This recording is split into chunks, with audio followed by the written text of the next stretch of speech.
بسم الله الرحمن الرحيم والصلاة والسلام على نبينا محمد خاتم النبيين وعلى آله وأصحابه أجمعين. اللهم صل وسلم وبارك على سيدنا محمد وعلى آله وصحبه وبارك وسلم تسليما كثيرا كثيرا. أما بعد.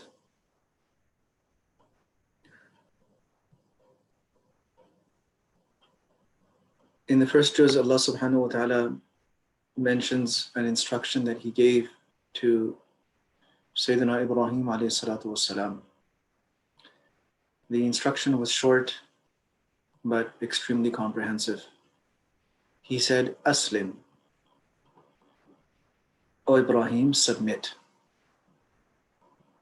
Now, one meaning of Aslim is to accept Islam. The literal meaning is to submit completely and entirely. The fact is that a Muslim is someone who has submitted completely and entirely to the command of Allah, to the will of Allah subhanahu wa ta'ala. A person who has reservations in submitting to Allah, a person who holds back or who has many things, obstacles that they allow to come between them and Allah subhanahu wa ta'ala, hasn't really taken the essence of Islam. They may be a Muslim and they will be considered a Muslim, but in the sight of Allah subhanahu wa ta'ala, a person has to continue submitting over and over again before they are deemed to be a true person of submission, a true Muslim in His sight. When Allah subhanahu wa ta'ala commanded Ibrahim alayhi salam, Aslim, so he responded immediately by saying, Aslamtu li Rabbil Alameen. I have submitted completely and entirely to the Lord of the universe. Now, what was this submission of Ibrahim alayhi salam? The submission of Ibrahim alayhi salam included several things. One was that every instruction that Allah subhanahu wa ta'ala gave him, Ibrahim alayhi salam was ready to fulfill it. وَإِذِ ابْتَلَى إِبْرَاهِيمَ رَبُّهُ بِكَلِمَاتٍ فَأَتَمَّهُنْ. Allah subhanahu wa ta'ala tested him with various instructions. These kalimat that Allah subhanahu wa ta'ala tested him with were instructions that Allah gave him. And they were qualities that Allah subhanahu wa ta'ala wanted him to adopt and acquire. In fact, Abdullah ibn Abbas radiallahu anhu says that these qualities, the qualities that Ibrahim alayhi salam was instructed to acquire, are mentioned in the Quran. There are those that are mentioned in Surah At-Tawbah, التائبون العابدون الحامدون السائحون الراكعون الساجدون الآمرون بالمعروف والناهون عن المنكر والحافظون لحدود الله وبشر المؤمنين. And he says they are also mentioned in the beginning of Surah Al-Mu'minun, قد أفلح المؤمنون الذين هم في صلاتهم خاشعون والذين هم عن اللغو معرضون والذين هم للزكاة فاعلون إلى آخره. So he says these are some 30 qualities that are mentioned at various places in the Quran. And these are the kalimat that Allah subhanahu wa ta'ala tested Ibrahim alayhi salam with. The third group of qualities is that which is mentioned in Surah Al-Ahzab, in al-Muslimina wal-Muslimat wal-Mu'minina wal-Mu'minat, that verse. So these are qualities of submitting, of believing, of generosity, of repenting to Allah subhanahu wa ta'ala, of engaging in worship, of being humble in front of Allah subhanahu wa ta'ala, and frequent remembrance of Allah, guarding one's honor and dignity. It includes many things. So Ibrahim alayhi salam was challenged with acquiring all these wonderful, beautiful qualities and making them into a part of himself. The other aspect of the test of Ibrahim alayhi salam, or the submission of Ibrahim alayhi salam, was the difficult circumstances that befell him. He was put through various circumstances that were extremely difficult. These were instructions given to him by Allah Azza wa Jal that he had to carry out with a great deal of of patience and, and zeal and sacrifice, such as leaving Sayyidah Hajar and his son Ismail alayhi salam there in Makkah and going back.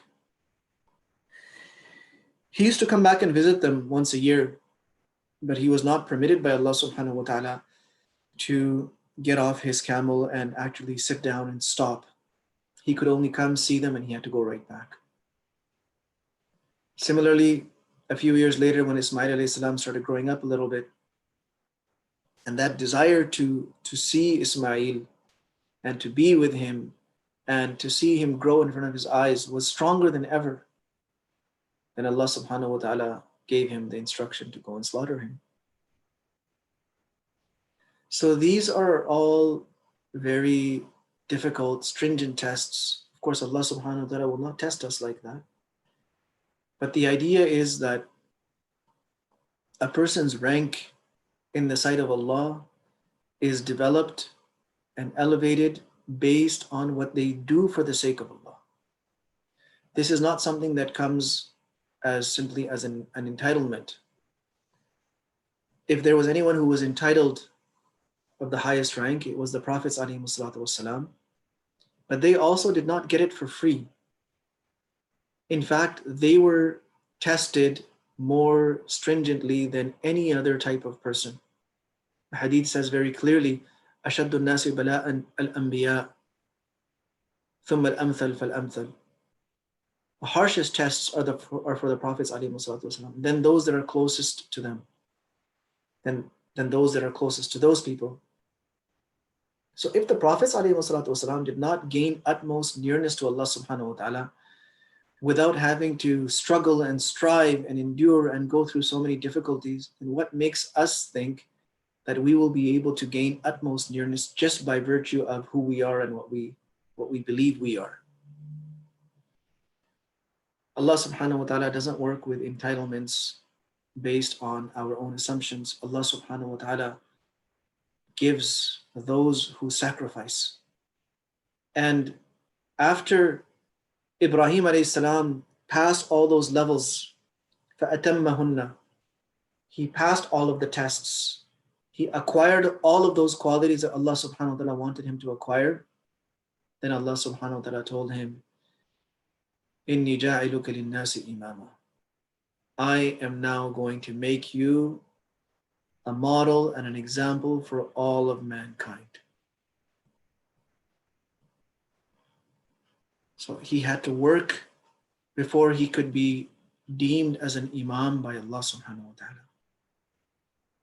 Similarly,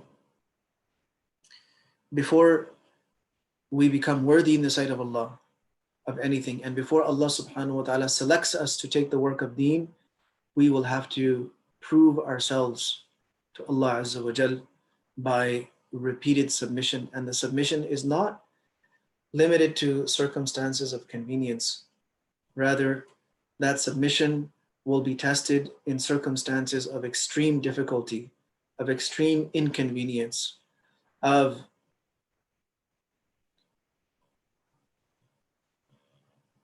emotional and social or financial or physical tests and difficulties. And if we persist in this, if we continue to stay on that path and we do not waver and we do exactly what it is that Allah subhanahu wa ta'ala wants from us in those circumstances, then Allah subhanahu wa ta'ala will accept us and He will also use us as a positive example for other people. These are some reflections from the first juz from Surah Al-Baqarah. May Allah subhanahu wa ta'ala enable us to spend this month with the Quran and open up our hearts and our minds to the message of His holy book. And may Allah Azza wa Jal give us tawfiq to follow in the footsteps of these glorious people that we are reading about. Wa sallallahu wa sallam wa baraka ala nabina Muhammad wa ala alihi wa ashabihi ajma'in. Wa akhiru da'wana alhamdulillahi rabbil alameen. Wassalamu alaikum wa rahmatullahi wa barakatuh.